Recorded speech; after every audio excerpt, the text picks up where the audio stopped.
우선 오늘 이 한국정보산업연합회에서 개최하는 2022년 상반기 디지털 이니셔티브 세미나에 참석하게 된 것은 이제 되게 영광스럽게 생각하고요. NFT 관련해서 또 제가 발제를 맡게 돼서 되게 뜻깊다고 생각을 합니다. 오늘 제가 발제를 드릴 내용을 곰곰이 생각을 해보면 이제 NFT가 무엇인지에 대해서는 다른 분들의 강연을 통해서 많이 이제 아셨을 거고, 그러면 NFT를 가지고 사업하려는 분들, 그리고 NFT 투자를 하려는 분들이 어떠한 것들을 알아야 될까, 특히 이제 법적으로 어떤 것이 문제될까에 대해서 제가 살펴볼 예정입니다. 크게 이제 NFT를 가지고 사업하려는 분들 입장에서는 가장 고민을 많이 하실 부분이 NFT 관련해서 내가 사업을 할 때 어떠한 진입 규제가 있는 것인가. 왜냐하면 진입 규제가 있다면 그 진입 규제에 맞춰서 우리가 일정한 허가를 받든 인가를 받든 신고를 하든 그런 절차를 거쳐야 행정적인 규제라든가 형사적인 규제를 처벌을 받지 않기 때문에 과연 그런 진입 규제가 있는 것인가, 있다면 어떤 내용인 것인가, 이게 중요할 것이고요. 투자자 입장에서 보면 NFT에 투자를 할 때 내가 이 NFT를 가지고 어떠한 권리를 주장할 수 있을 것인가, 또 NFT를 가지고 우리가 투자 수익을 얻었을 때 과연 세금은 어떻게 부과될 것인가, 이런 것도 중요할 겁니다. 그리고 사업자든 투자자든 관계없이 NFT를 가지고 우리가 어떠한 행위를 한다고 했을 때 법적 이슈는 어떤 것들이 있는지, 일부 이제 오늘 강연을 듣고 계신 분들은 한 번씩 들어보셨을 거예요. NFT 관련해서 저작권 이슈가 있다, 또 NFT 관련해 가지고 이게 가상자산인지 논의가 있다, 이런 내용들 들어보셨을 텐데, 제가 30분이라는 좀 짧은 시간이기 때문에 모든 걸 다 길게 다 설명을 하지 못하더라도 기본적으로 NFT에 관련해서 현재의 법적 이슈는 어떻고 규제는 어떻게 되는지 좀 간략하게 설명을 드리도록 하겠습니다. 우선 이제 진입 규제가 이제 크게 보면 두 가지가 있어요. 그러니까 NFT가 이제 NFT의 성격이 뭔지에 따라서 우리가 진입 규제가 바뀌는데, 예를 들면 NFT가 부동산이라고 하면 부동산 규제가 적용될 거고, NFT가 자동차로 하면 자동차 관련된 규제가 적용이 되겠죠.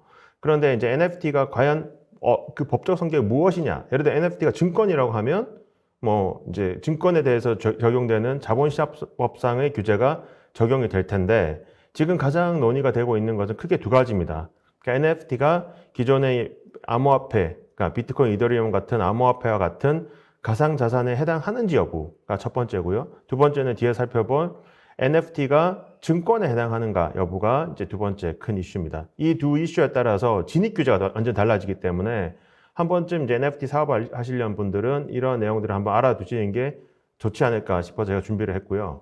첫 번째 이슈는 NFT가 가상자산에 해당하는지 여부입니다. 그러니까 NFT를 떠나서 우리가 이제 비트코인, 이더리움에 대한 가상자산에 대한 규제는 2021년 3월 25일, 그러니까 작년 3월 25일 이전까지는 특별한 규제가 없었습니다.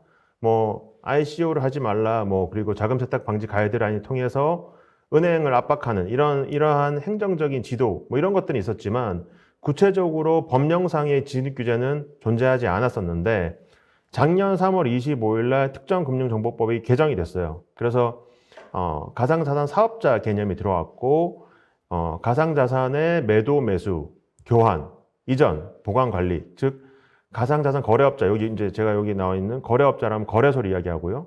보관 관리업자, 지갑 서비스업자, 이런 거를 하시려는 분들은 특정금융정보법에 따라서 신고 의무를 부담을 합니다. 그러니까 쉽게 말하면 우리가 진입 규제가 이제 단계가 여러 가지 단계가 있어요.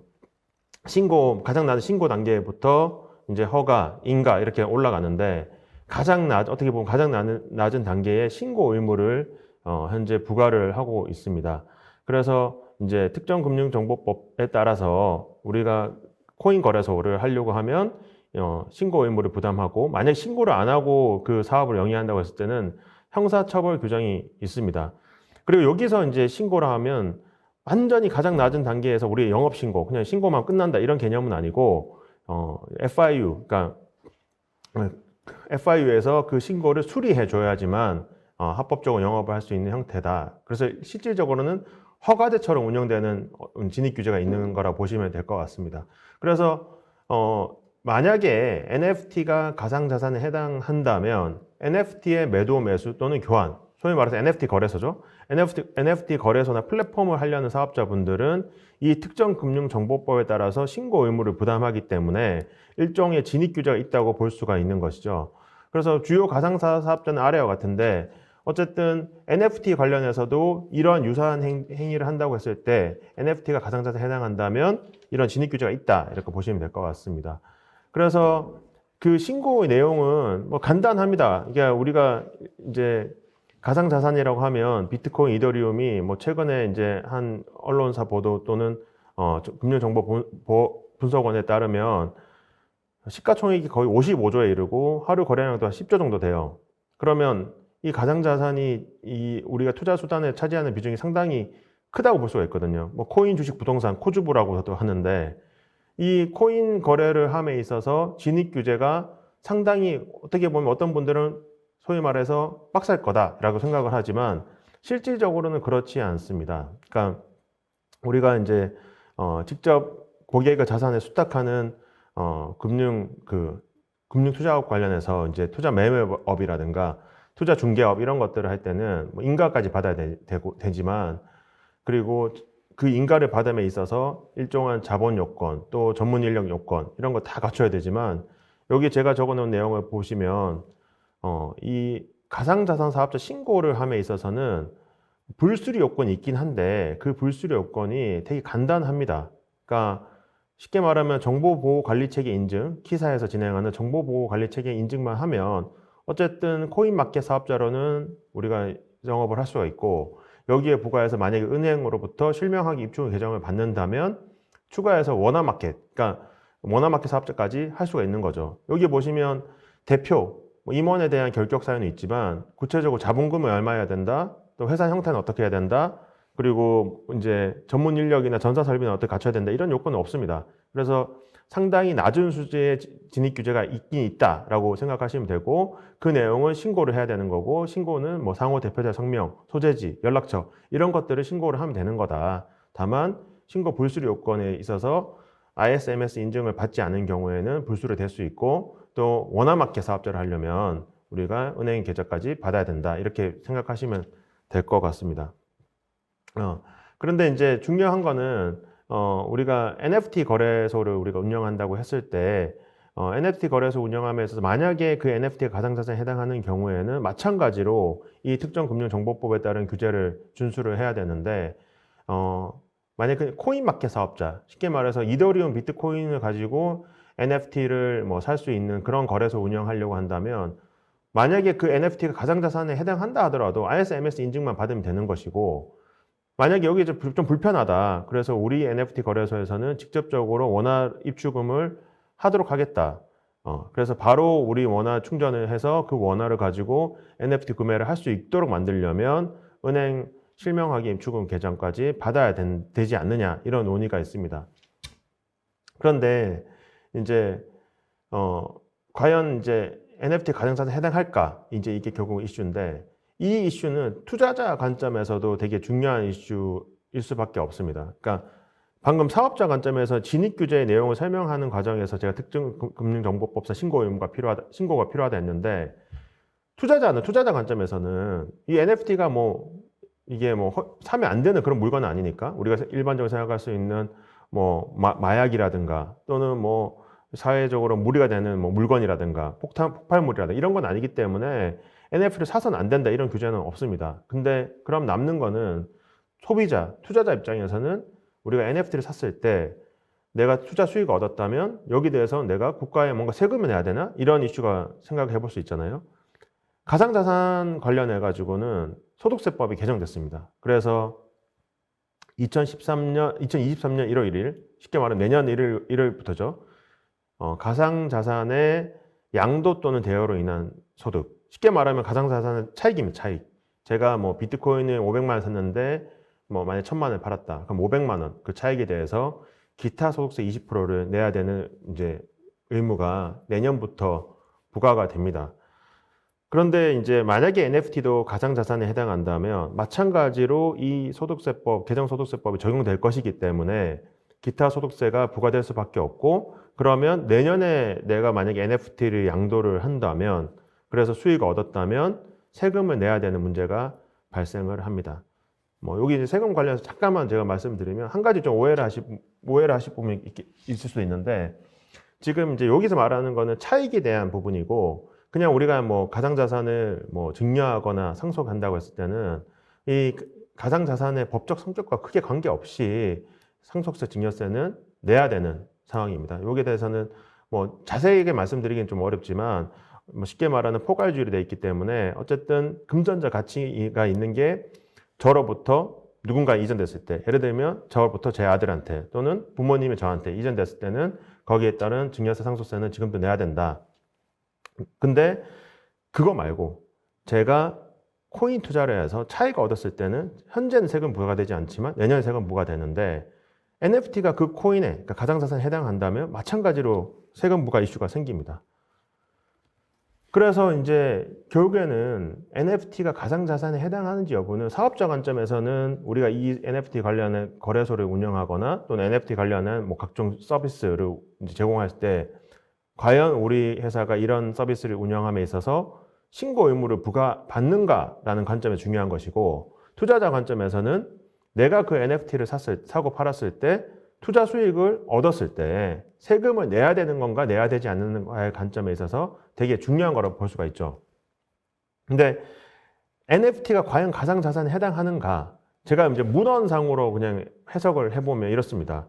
그러니까 우리가 이제 가상자산, 뭐 디지털 자산, 암호화폐 이런 생각을 하면 뭔가 법에서도 블록체인 기술이 뭐 기재가 돼 있거나 또는 뭐 크립토 커런시라 적혀 있거나 또 암호 자산에 적혀 있거나 이럴 거라고 생각을 하지만, 실제 한국에서 지금 시행되고 있는 가상자산에 대한 규제법에 해당하는 특정금융정보법에서는 그렇게 개념 규정을 두고 있지 않아요. 그러니까 정확하게 제가 여기 읽어드리면, 경제적 가치를 지닌 것으로서 전자적으로 거래 또는 이전될 수 있는 전자적 증표, 가로해서 그에 관한 일체 권리를 포함한다라고 돼 있어요. 그러면 여기 특정한 기술을 쓰는 거 이렇게 한정되어 있지 않거든요.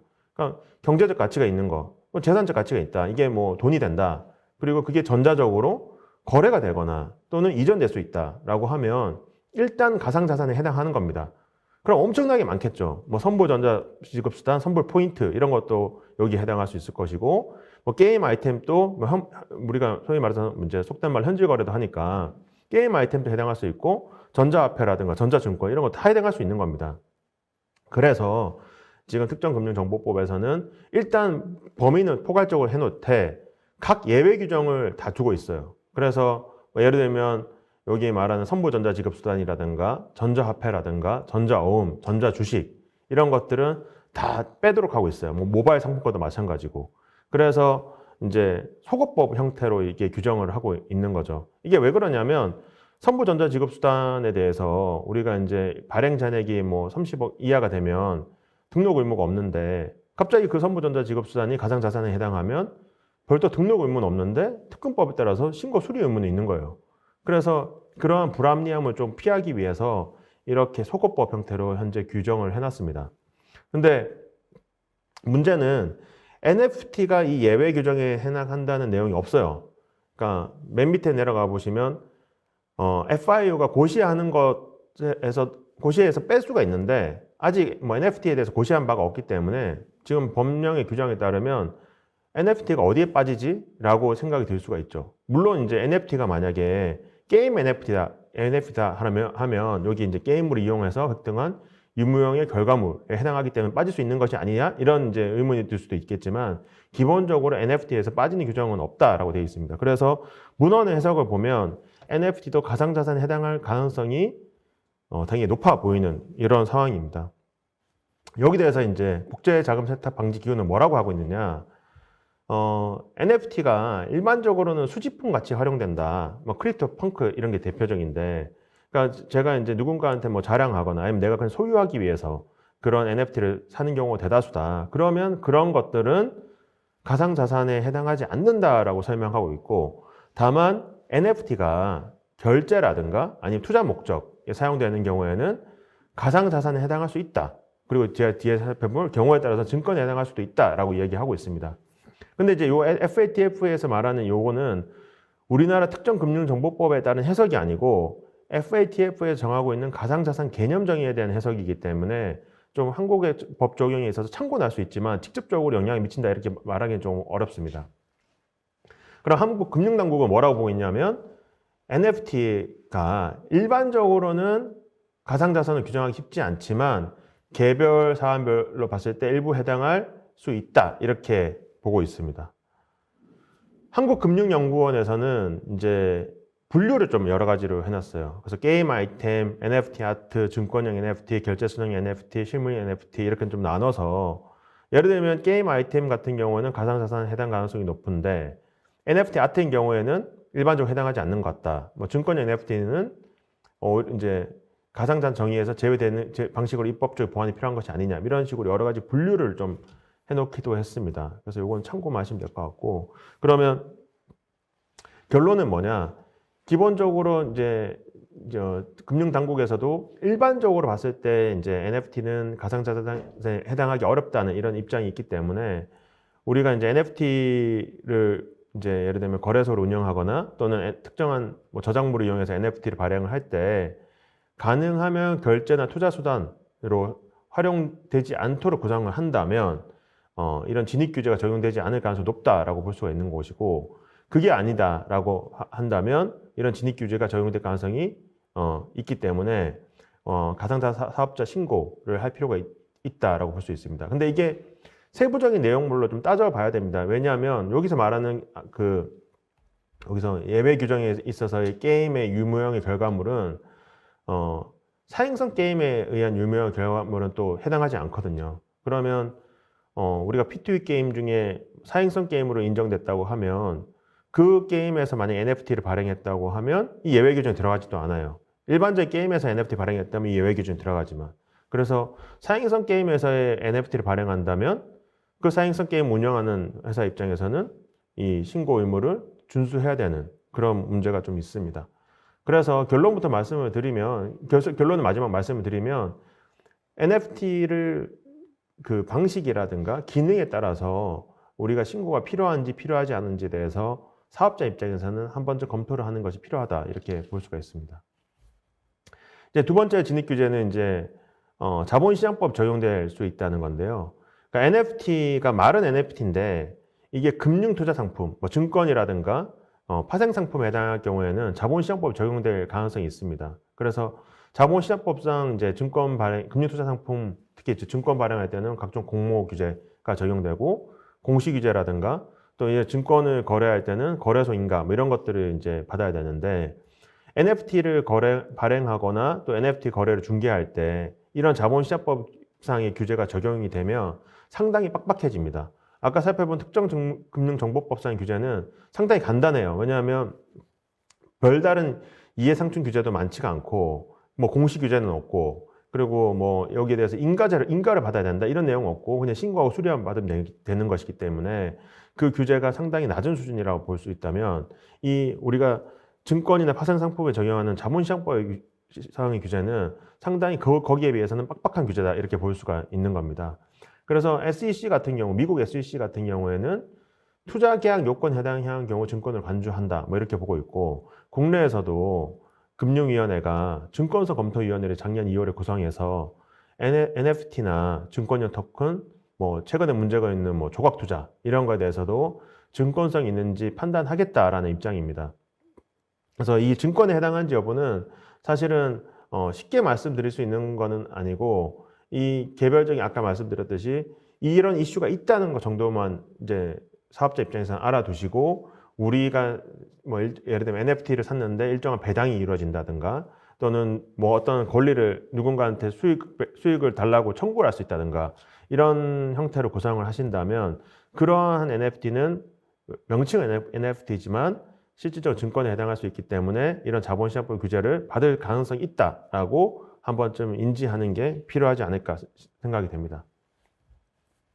이제는 이제 진입 규제에 대한 것은 제가 다 말씀을 드렸고 NFT 관련해서 가장 큰 이제 이슈라고 할 수 있는 저작권과의 충돌 문제를 좀 말씀을 드릴 텐데 기본적인 개념을 좀 이제 많은 분들 혼동하셔가지고 좀 설명을 드리면 디지털 파일에 대한 소유권이 인정되는 것인가? 그러니까 우리가 생각할 때 음악 파일 또는 그림 파일 또는 이런 제가 PPT 파일 이것도 또는 영화 이런 것들에 대해서 소유권이 인정될까 했을 때 인정이 안 됩니다, 일단. 왜냐하면 소유권의 대상은 물건인데 물건은 유체물 및 전기 기타 관리할 수 있는 자연력에 해당해요. 그래서 뭐 부동산 같은 경우 또는 아니면 자동차 같은 이런 동산 같은 경우 우리가 만질 수가 있거나 또는 이걸 타인에게 이거 타지 마, 이거 내 거야 이렇게 할 수 있는 그런 관리, 배타적으로 지배할 수 있는 물건에 대해서는 소유권을 우리가 인정하고 있지만 표현, 뭐 쉽게 말하면 뭐 우리가 음악이라든가 또는 뭐 그림이라든가 이런 표현에 대한 이제 창작물에 대해서는 표현에 대해서는 소유권이 인정되지 않고 저작권으로 보호를 하고 있습니다.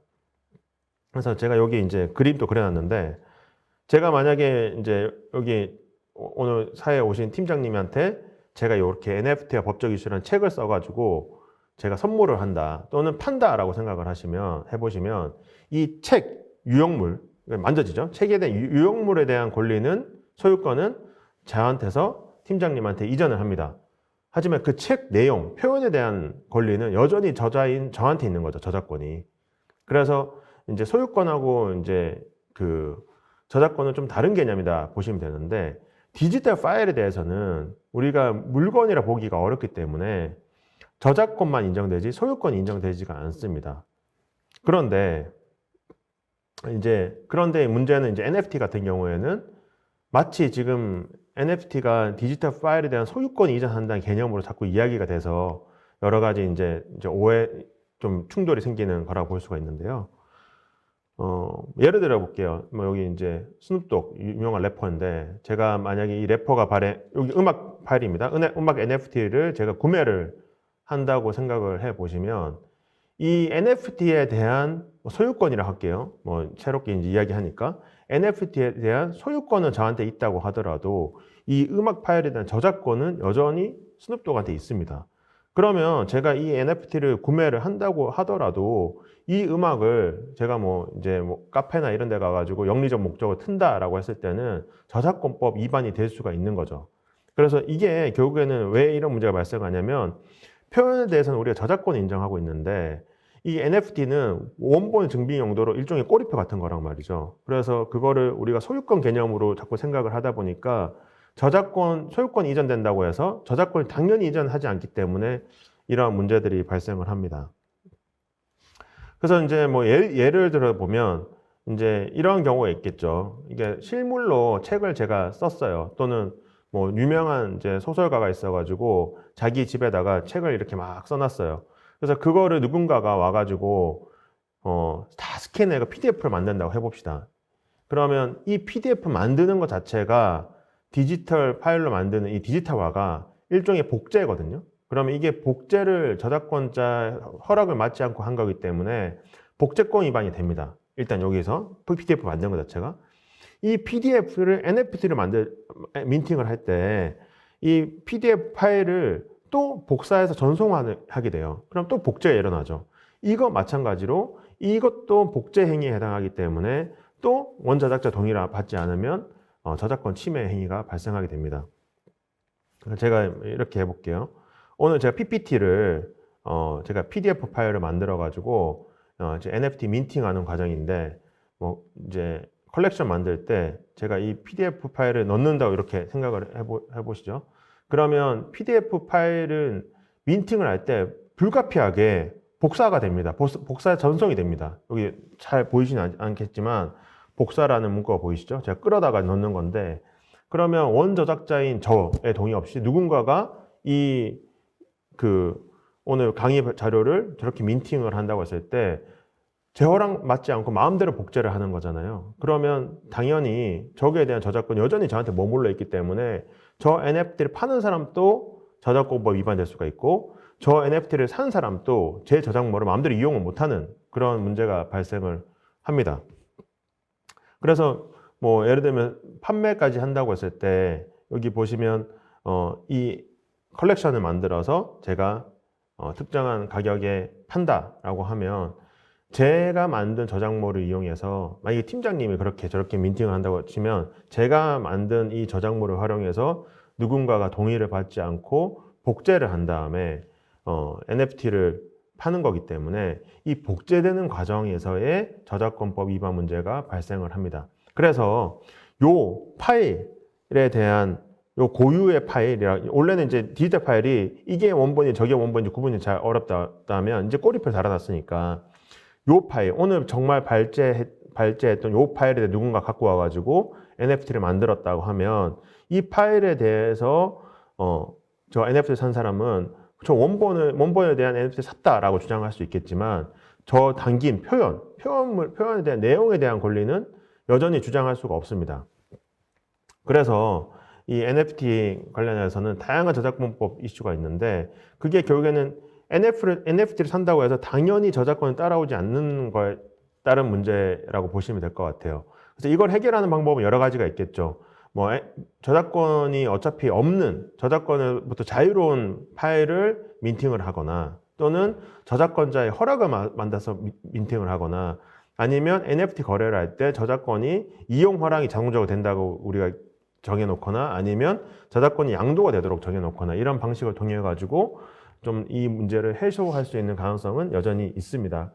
근데 이제 사업을 구상하실 때 우리가 뭐 NFT를 산다, NFT를 뭐 판다 또는 사업하신 분 말고 투자하신 분도 NFT를 샀다고 해서 내가 그 NFT에 있는 그림 파일이라든가 음악 파일에 대한 저작권을 당연히 갖고 오는 건 아니기 때문에 저작권법 위반 소지가 있다. 특히 어떤 경우도 있을 수 있냐면 어떤 사람이 NFT를 판다고 이게 그림 NFT를 올려놨어요. 근데 그 그림이 누군가의 초상권을 침해하는 행위라고 하면 내가 그 NFT를 팔아서 또 다른 사람한테 판매를 하는 과정에서 타인의 초상권을 또 침해할 수 있는 그런 가능성들이 있기 때문에 이 부분에 대해서는 투자자는 물론 사업자분들도 좀 유의하실 필요는 있습니다.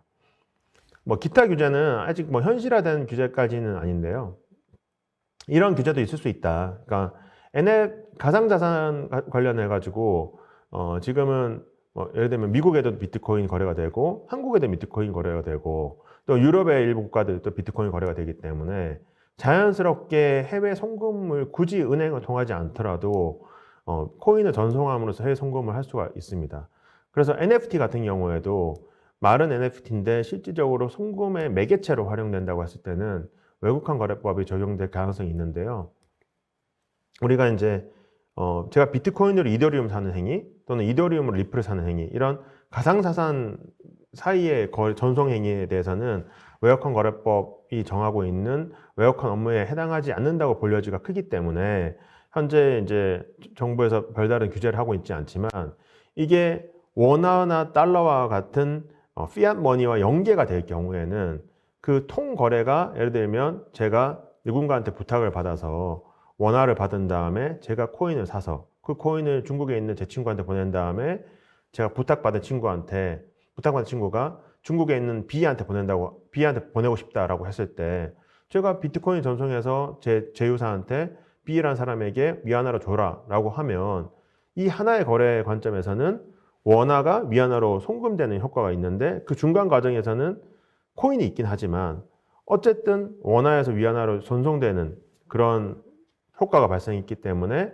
외국환 거래법이 현재 적용된다고 보고 있습니다. 그렇다면 지금 NFT 관련해 가지고도 수많은 해외에 있는 사이트 또 해외에 있는 분들하고 NFT 거래를 하게 되는데 이 거래를 바탕으로 원화와 달러와 또는 원화와 위안화 또는 원화와 다른 유로화 이런 거래가 같이 섞여서 이루어진다면 외국환 거래법상 규제 대상이 될 수도 있다라고 설명드릴 수 있습니다. 여기까지 제가 설명을 드리고요. 또 빠진 내용들도 조금 있는데 이 30분이란 짧은 시간 안에 모든 내용을 다 담기가 힘들어서 큰 규제의 틀만 오늘 이렇게 설명을 드렸습니다. 감사합니다.